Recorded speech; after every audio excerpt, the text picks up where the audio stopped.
गुरु शरद पवार को गच्चा देकर संजय राउत देवेंद्र फडणवीस से गुपचुप क्या मिले, शरद पवार के पसीने छूटने लगे।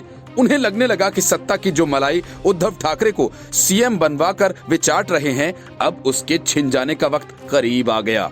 इसलिए फडणवीस राउत की मुलाकात के अगले ही दिन शरद पवार दौड़े दौड़े उद्धव ठाकरे के घर जा पहुंचे। सूत्रों ने कहा कि पवार ठाकरे से उनके आधिकारिक निवास पर मिले और ये मुलाकात करीब 40 मिनट तक चली।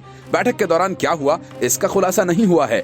हालांकि सूत्र बताते हैं कि बैठक में भविष्य की अनलॉकिंग प्रक्रिया और राज्य में कोविड-19 की स्थिति जैसे मुद्दों पर चर्चा की गई, लेकिन शरद पवार और उद्धव ठाकरे की तरफ से इस बारे में कुछ कहा नहीं गया है। शरद पवार के उद्धव ठाकरे से मिलने के पहले कांग्रेस के नेता संजय निरुपम उद्धव ठाकरे पर इस गुपचुप मीटिंग को लेकर निशाना साध चुके थे। उन्होंने राउत फडणवीस मुलाकात को लेकर राजनीतिक व्यभिचार इसे कहा और इसके लिए शिवसेना की आलोचना की। फडणवीस और राउत शनिवार को मुंबई के एक होटल में मिले थे। हालांकि उनकी बैठक से कई तरह की अटकलें लगाई जा रही हैं।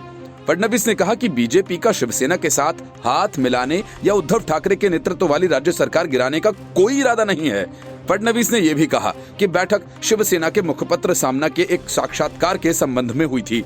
फडणवीस ने बैठक के बाद संवाददाताओं से बात करते हुए ये दावा किया कि राज्य के लोग शिवसेना नीत महाराष्ट्र महाविकास आघाड़ी सरकार के कामकाज से नाखुश है और ये सरकार अपनी काहिली की वजह से गिर जाएगी।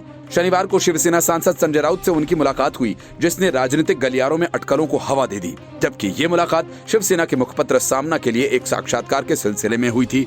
गौरतलब है, पिछले साल महाराष्ट्र विधानसभा चुनाव के बाद मुख्यमंत्री पद साझा करने के मुद्दे को लेकर शिवसेना ने बीजेपी से अपना नाता तोड़ लिया था और इसके बाद उद्धव ठाकरे ने राज्य में गठबंधन सरकार बनाने के लिए राष्ट्रवादी कांग्रेस पार्टी और कांग्रेस से हाथ मिलाया था।